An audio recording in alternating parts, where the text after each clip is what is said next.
जय हिंद साथियों, आप सभी का बेहद स्वागत है। तो फिर से आज मिल रहा हूं आप सभी के समक्ष बिहार शिक्षक भर्ती के तमाम छात्रों को हार्दिक स्वागत और अभिनंदन करता हूं। मैं रत्नेश मिश्रा आज अपने official YouTube channel the officers academy के ऊपर। तो चलिए हो जाइए तैयार और सीधा हम लोग आज बात करेंगे महा मैराथन के तहत लगभग 350 महत्वपूर्ण प्राचीन और मध्यकालीन इतिहास के प्रश्नों के साथ। तो चलिए मेरे प्यारे छात्रों, जल्दी से फटाफट हो जाइए रेडी और हम और आप मिल रहे हैं आज शाम 6 बजे से लेकर लगातार 10 बजे तक बने रहना है और इस महा मैराथन सेशन का आनंद उठाना है। और मैं आप सभी को बता दूं कि आज की क्लासेस बड़े ही शानदार क्लासेस होने जा रही है और पूरे बिहार शिक्षक भर्ती के छात्रों के लिए यह प्रश्न अपने आप में मील का पत्थर साबित होने जा रहा है परीक्षा हॉल में। तो चलिए सीधा हम लोग आज प्रश्नों को लगाते हैं और अब आपके टेस्ट देने का वो दिन आ गया है। तो सीधा हम लोग प्रश्नों की तरफ बढ़ते हैं और आज का पहला प्रश्न देखते हैं। सवाल क्या पूछा गया है? सवाल आपसे पूछा गया है, ध्यान दीजिएगा, यहाँ पे प्रश्न क्या पूछा जा रहा है। सवाल है कि ताम्रकाल के दौरान महाराष्ट्र के लोग जो है या मृतकों के शरीर को, ध्यान दीजिएगा,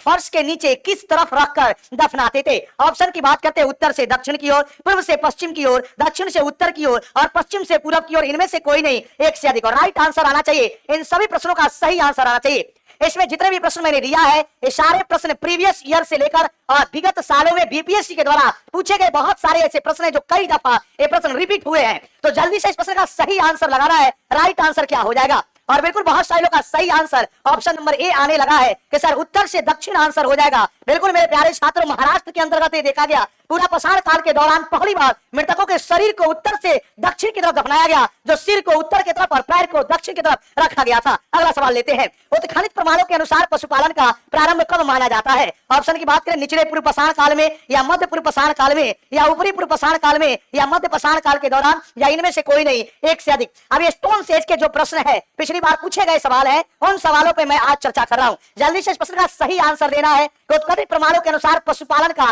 प्रारंभ कब माना जाता है। जल्दी से 2 नंबर क्वेश्चन का सही आंसर लगाना है। और अभी तक हमने आपको खूब पढ़ाया है, खूब पेड बैच के अंदर पढ़ाया है, लेकिन आप सभी के विशेष आग्रह पर और कल हमारे शशि शरण सर का बर्थडे है, सभी लोग पर जोश और जुनून के साथ हैप्पी बर्थडे शरण सर को एडवांस में दे दे। और कल आप लोग के लिए बहुत बड़ी घोषणा द ऑफिसर एकेडमी परिवार करने जा रही है। तो आप सभी के लिए बहुत बहुत थैंक यू, सभी को इतना लाड प्यार दुलार और मोहब्बत बरसाने के लिए नतमस्तक हूं मैं और मेरे पूरे परिवार आपको नतमस्तक करती है। तो चलिए सही आंसर लगाना है। इस प्रश्न का राइट आंसर क्या हो जाएगा?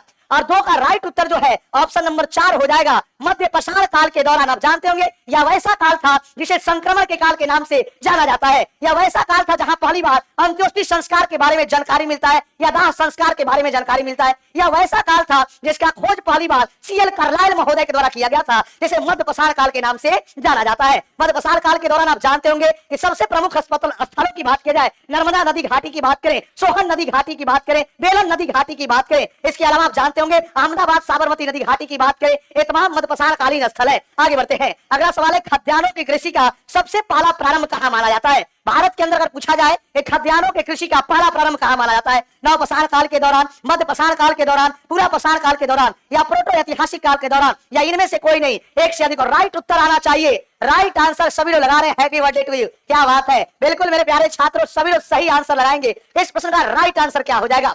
तो खाद्यान्नों की कृषि के बारे में सबसे पहली जानकारी कहां देखने को मिलता है? और 3 नंबर सवाल का सही आंसर आना चाहिए। सारे प्रश्न मैं आप सभी को पेड बैचेट के अंदर और जो भी बिहार के और भी सभी छात्र जो हमसे जानते हैं, जो हमारे यूट्यूब चैनल को लगातार फॉलो करते हैं, उन सभी को प्रश्न पढ़ाया गया होगा। और राइट आंसर नव पाषाण काल हो जाएगा। यह काल की सबसे बड़ी विशेषता आप जानते होंगे क्या हुआ होगा? तो कृषि का पहला आविष्कार यहीं पर देखा गया, पहिया का पहला आविष्कार यहीं पर देखा गया, यहीं पर मनुष्य आग लगाने का विधि को खोजा, यहीं पर मनुष्य मृदभांड बनाने का विधि को खोजा। नव पाषाण काल के जनक भारत में सर जॉन लुबाक को माना जाता है, मैंने पढ़ाया होगा। आगे बढ़ते हैं। अगला सवाल, मध्य पाषाण कालीन संदर्भ में वन्य धान का प्रमाण कहां से देखने को मिलता है? ऑप्शन देखते हैं चौपानी मांडो से, सराय नहर राय से, लेखरिया से, लंगनाज से या इनमें से कोई नहीं, एक से अधिक। राइट आंसर देंगे। बिल्कुल मध्य पाषाण कालीन संदर्भ में बात किया गया है कि वन्य धान्य का प्रमाण पहली बार कहां मिलता है? वन्य धान्य की बात किया गया है और इस प्रश्न का सही आंसर लगाना है। बिल्कुल सभी लोग का सही आंसर आ रहा है। 4 नंबर क्वेश्चन चल रहा है और 4 नंबर का सही उत्तर कमेंट बॉक्स में लगाना है कि राइट आंसर क्या हो जाएगा।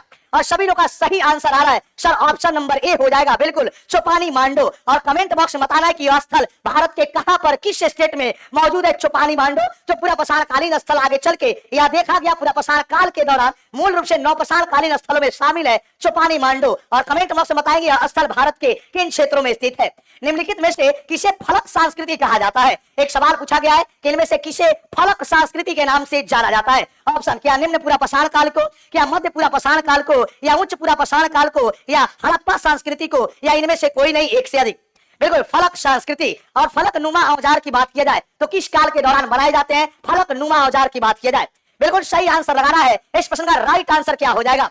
और मैं देख रहा हूं बहुत सारे मेरे प्यारे छात्रों का सही आंसर कमेंट बॉक्स में आने लगा है। सर ऑप्शन नंबर बी हो जाएगा। बिल्कुल, मध्य पाषाण काल के दौरान जो है फलक नुमा औजार बनाए गए। और मैं बात करूं फलक नुमा औजारों की बात करूं तो कौन कौन से औजार बनाए गए तो आप जानते होंगे। इसके अनुसार जो है खुरचनी बनाया गया था, ये औजारों का नाम याद रखें। इसके अनुसार हम बात करें तो बेधनी बनाया गया था। इसके अनुसार बात करें तो इसके अनुसार तक्षणी बनाया गया था। यह मध्य पाषाण काल का प्रमुख औजार था। खुरचनी, बेधनी और तक्षणी बनाया गया था। जैसे छोटे जानवरों का शिकार किया जाता था। यह औजार छोटे जानवर के शिकार के लिए क्या होते थे तो सबसे उपयुक्त औजार माने जाते थे जो मध्य पाषाण काल के दौरान बनाए गए थे। अगला सवाल लेते हैं, सराय नहर राय और महदहा कहां पर संबंधित है?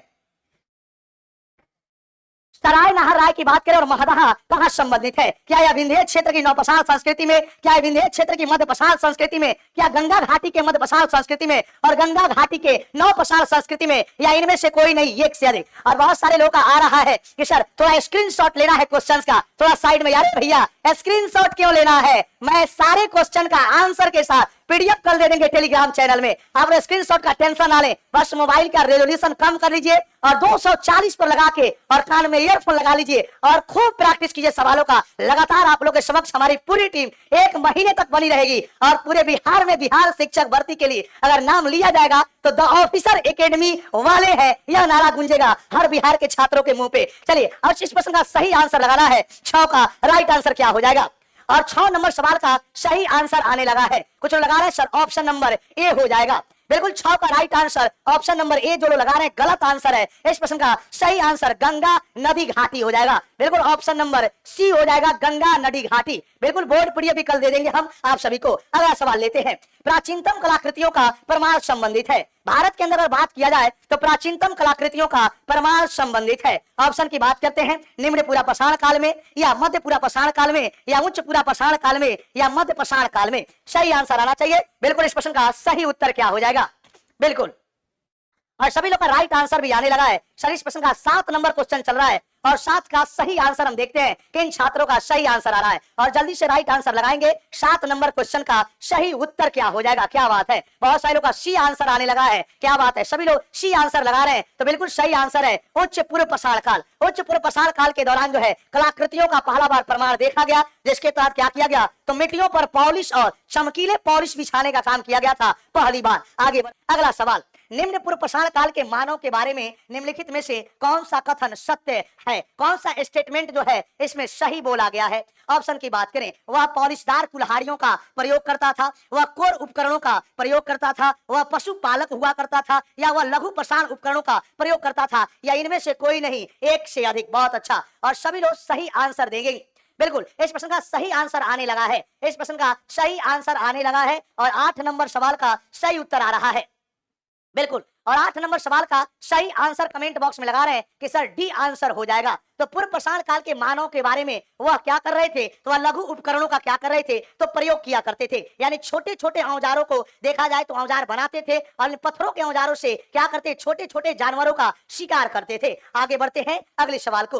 दक्षिण भारत के बृहद पाषाण समाधियां संबंधित है। दक्षिण भारत की हम बात कर रहे हैं और दक्षिण भारत के बृहद पाषाण समाधियां जो है यह किससे संबंधित है? क्या ये पूर्व पाषाण काल से है, क्या ये नव पाषाण काल से है, क्या ये ताम्र पाषाण काल से है, या लौह काल से है, या इनमें से कोई नहीं, एक से अधिक? सही आंसर आना चाहिए। बिल्कुल इस प्रश्न का सही आंसर क्या हो जाएगा तो दक्षिण भारत के बृहद पाषाण समाधियां संबंधित है। 9 नंबर क्वेश्चन चल रहा है और 9 का सही आंसर हमारे सामने आने लगा है। सर ऑप्शन नंबर 4 हो जाएगा। बहुत लोग ऑप्शन नंबर डी लगा रहे हैं तो इस प्रश्न का जो सही आंसर है वह लौह काल हो जाएगा। इस काल के दौरान अगर हम बात करें तो सबसे ज्यादा समाधियां जो है यह आयरन एज में बनाया गया, जो लगभग आप जानते होंगे 1500 बीसी के आसपास जो है आयरन का खोज भारत में किया गया था। आपने पढ़ा होगा लोहा का खोज की बात किया जाए तो 1500 बीसी के आसपास किया गया था और यह कहां से तो अति रंजी खेड़ा से। आप सभी ने पढ़ा होगा। अतिरंजी खेड़ा की बात किया जाए तो पहला प्रमाण भारत में लोहा का अतिरंजी खेड़ा से देखने को मिलता है, जो लगभग 1500 ईसा पूर्व के आसपास खोजा गया। और इसी समय भारत में आपने देखा होगा आर्यों का आगमन माना जाता है।